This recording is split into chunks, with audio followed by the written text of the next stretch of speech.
Hello mga mesas, hello mga mare. For today's video ay ang mga naging kaganapan kahapon. Kami po ay nagkaroon ng pagsasalo-salo nung isang gabi kanang Kuya Ag sa Ate Sheila dahil nandun po dumating po ang mag-asawa ni Ate Remy at saka po ni Kuya Dante. Ayun mga mesas, mga mare, nakikita nyo ay ang sasakyan ni Ate Sheila at saka ni Kuya Ag. Kami po nakikisakay. Tapos kayo na may tabing yung dalawa. Para tayo biglang yaman. Yan nga po mga meses mga mare at kami nga po ay pupunta sa Malacay. Mga meses mga mare, si Ate Remy at saka si Kuya Dante ang mag-asawa ay kadadating po dito sa Pilipinas, galing po sila sa Amerika. At ang ginawa po nila ay pumunta dito, dumiretso po dito sa Infanta dahil taga rito po si Kuya Dante. Mga meses mga mare. At ang ginawa po ng mag-asawa, kada po araw nila, ay sila pinagdiretso sa Marpets. Tapos and then po yung pong last day nila ay ang ginawa po ng mag-asawa ay kinain sa labas ang bawat kapamilya po nilang mag-asawa mga meses, mga mare. Ay di yun po kami pinagkaroon ng pinatawag pa kami ng Kuya Dante ng pagtitipon-tipon ng kwentuhan nung gabi bago po sila umalis. Ay nung pong gabi ay sabi ni Ate Remy ay sige at tayo naman ang kakain sa labas at kayo hindi namin naisama nung 2 times sa aming paglabas sa mga Kuya Dante. Ayun nga po mga meses mga marit kami inakit nila sa Malacay.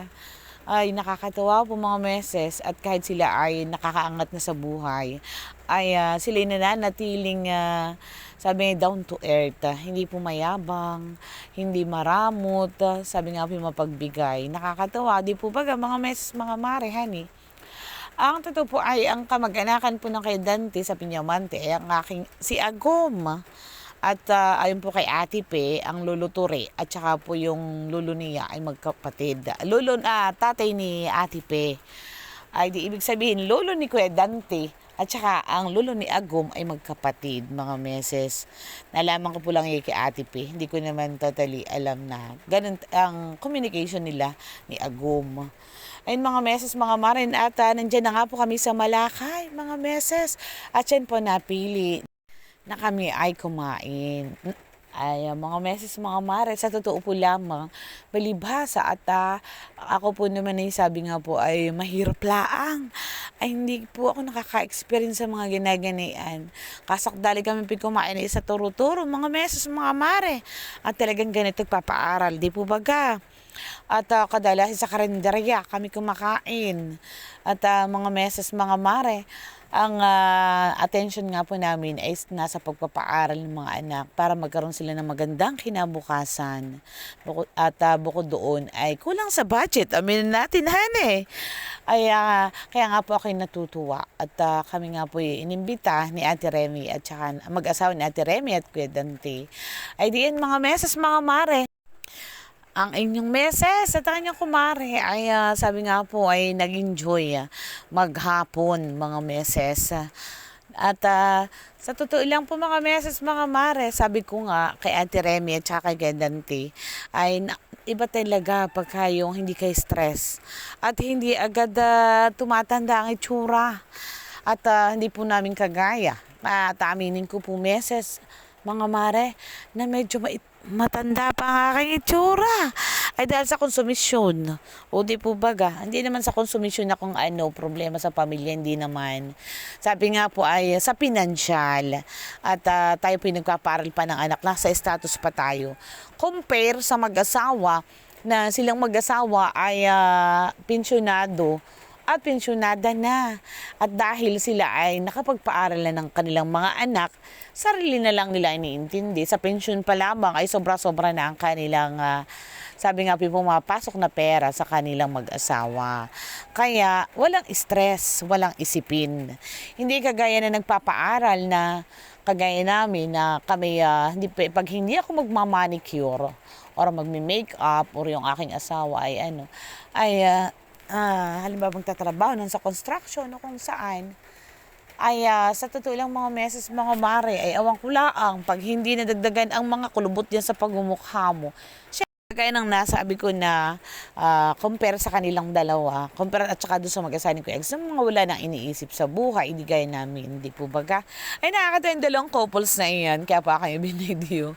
Ay very sweet, kahit sa mga edad na nilang ganian, ay talaga namang sila nga yung sabi, ramdam mo at makikita mo yung kanilang pagiging sweet sa isa't isa. Ayun mga meses, mga mare, dumating na nga po ang aming order. At ayun nga, kainan na syempre mga meses.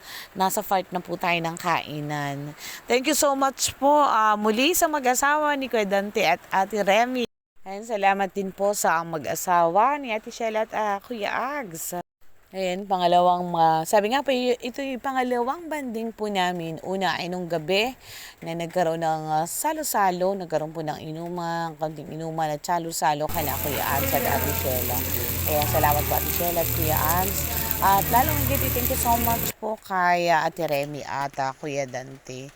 Maraming salamat po. At sana po ay marami pang biyaya ang dumating sa inyo, siksik, liglig, umaapaw. Dahil sa inyong, alam ko pong tuloy-tuloy na darating sa inyong mag-asawa dahil napakabuti po ninyong dalawa. At wala po kami masabi. Sabi nga po, hindi na bago ang inyong ugali sa kabila ng status sa inyong pamumuhay. Sa kabila ng kayo ay nakakaangat na sa pamumuhay. O di po baga mga meses, mga mare. Alam ko mga meses, mga mare na darating din kami sa point na ganayan. At sana po.